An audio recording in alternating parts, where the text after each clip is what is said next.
What is up, YouTubers? It's me again, Westy Brawler, for another episode of West TV.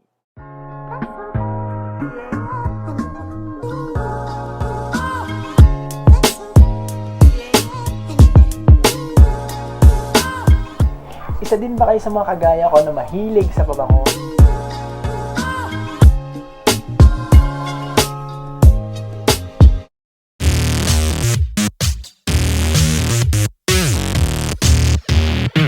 So yun guys, before we start, gusto ko lang magpasalamat sa mga nanood at nakapanood ng first ever vlog ko dito sa YouTube, yung tungkol sa kung paano maging isang YouTube partner at kung saan makakabili ng mga murang vlogging equipments para sa mga kagaya ko na beginners pa lang dito sa YouTube. Sobrang na-appreciate ko po talaga yun at talagang na-touch talaga ako.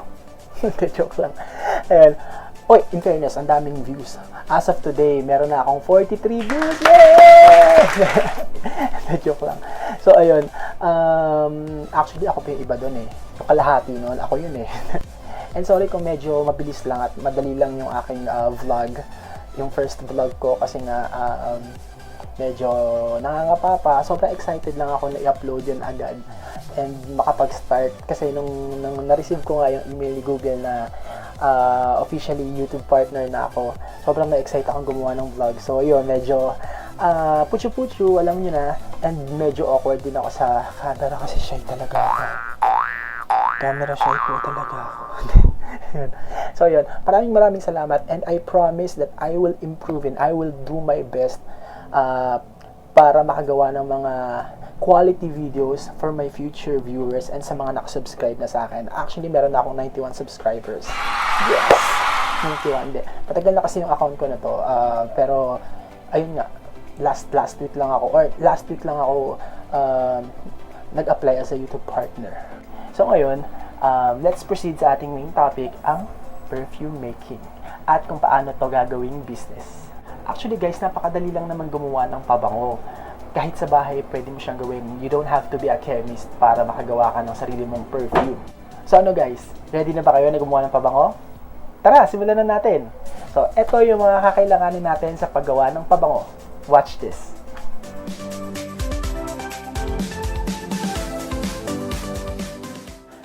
So guys, ito na yung mga kakailanganin natin para sa paggawa ng pabango. Kailangan natin ng deodorized alcohol. Ito siya. And of course, kailangan din natin ng moisturizer. Next is itong fixative. And ang ating essential oil. So, ang pinili kong essential oil is yung inspired by Jo Malone, Earl Grey, and Cucumber kasi napakabango nito and marami ring nagre-request. And next is distilled water. So, kailangan distilled water, hindi pwedeng tap water. Empty perfume bottles, small funnel, and syringe. And guys, kailangan din natin itong empty amber bottle, 250 ml. Kailangan natin siya kasi dito na rin natin i-mix lahat ng ating mga ingredients and dito na rin natin siya i-store. So guys, sa formulation na to, ang gagawin natin is yung 20% oil concentration eau de parfum. So ito yung mas tumatagal sa balat. Naglalast siya ng mga 6 hours to 8 hours sa balat. At ito yung ating 30 ml na essential oil, makakagawa tayo niyan ng 200 ml eau de parfum. So para makagawa tayo ng 200 ml na pabango, kailangan natin ng 150 ml na deodorized alcohol. So ayan, ito yung alcohol natin. Sali na natin siya dito sa ating amber bottle.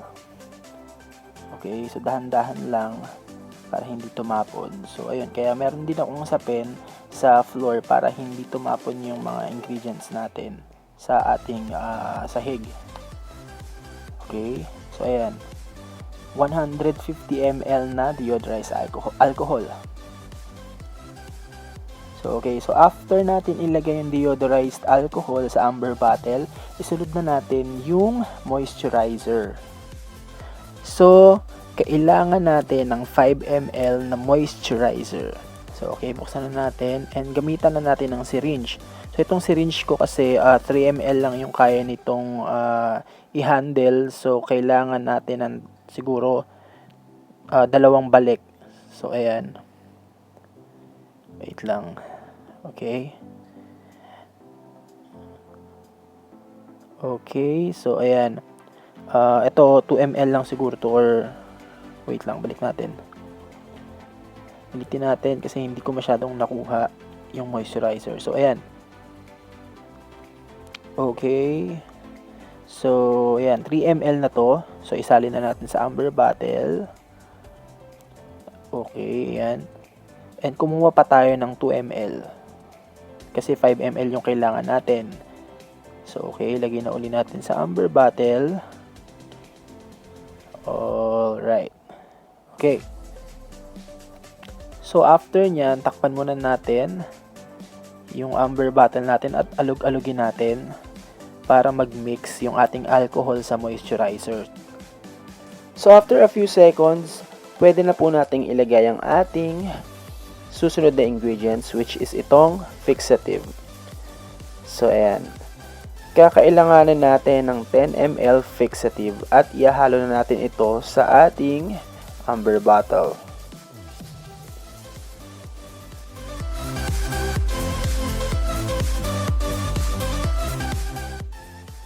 So, ang nagagawa ng fixative, guys, is ito yung naglalak ng amoy ng ating pabango para maging long-lasting siya.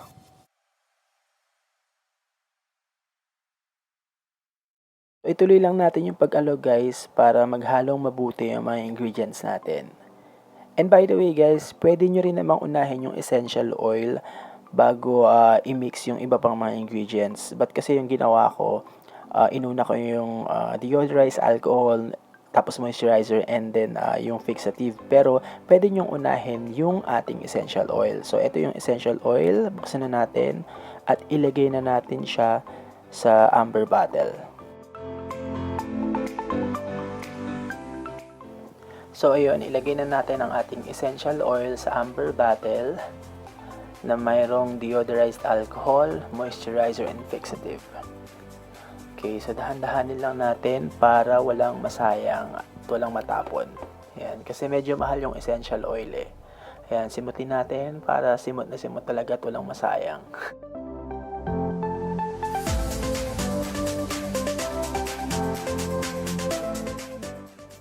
So, ilagay na natin yung ating distilled water.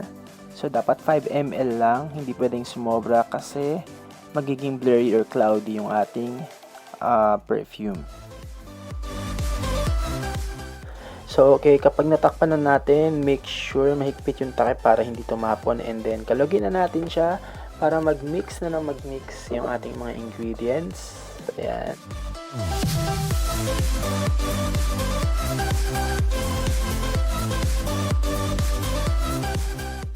So, ayan guys. So, after natin siyang i-mix ng mabuti, pwede na natin siyang ilagay sa refrigerator for 7 days. Kasi guys, meron tayong tinatawag na aging process. Hindi pa natin siya pwedeng gamitin dahil amoy alcohol pa siya kapag pinisik mo siya sa balat mo. So, kung wala naman kayong refrigerator, pwede nyo siyang i-store sa madilim at tuyong lugar, gaya ng cabinet nyo or aparador nyo, for 14 days. So, mas doble yung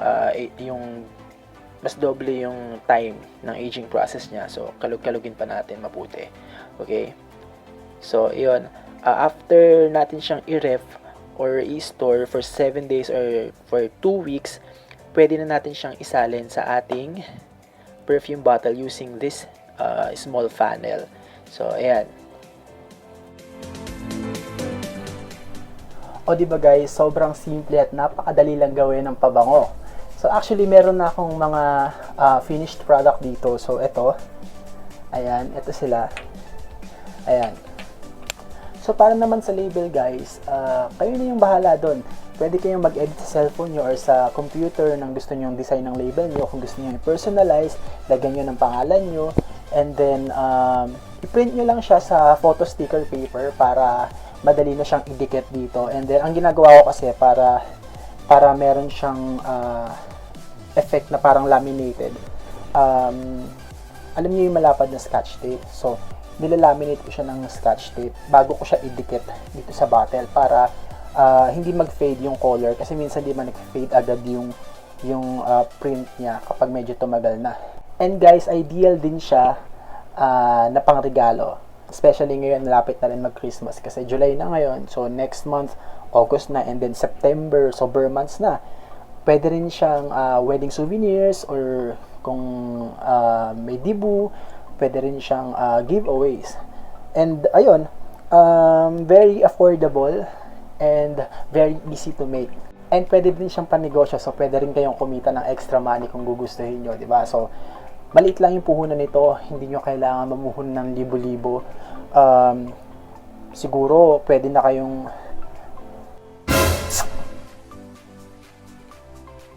and of course guys, sabi ko nga kanina, pwede nyo rin tong gawing negosyo. So, maliit lang yung puhunan, pero malaki rin yung kitaan. So yun guys, kung interested kayo na gumawa ng pabango, ng sarili nyong pabango at mag-business, ilalagay ko sa description yung link kung saan kayo makakabili ng mga raw materials at ng mga empty perfume bottles. So yun guys, sana marami kayong natutunan at sana nagustuhan nyo yung second vlog ko sa paggawa ng perfume. And kung gusto niyo pang makapanood ng marami pang DIYs and tutorials, just click that subscribe button, please like, and leave your comments. And don't forget to follow me on Twitter, Instagram, and Snapchat at WestyBrawler.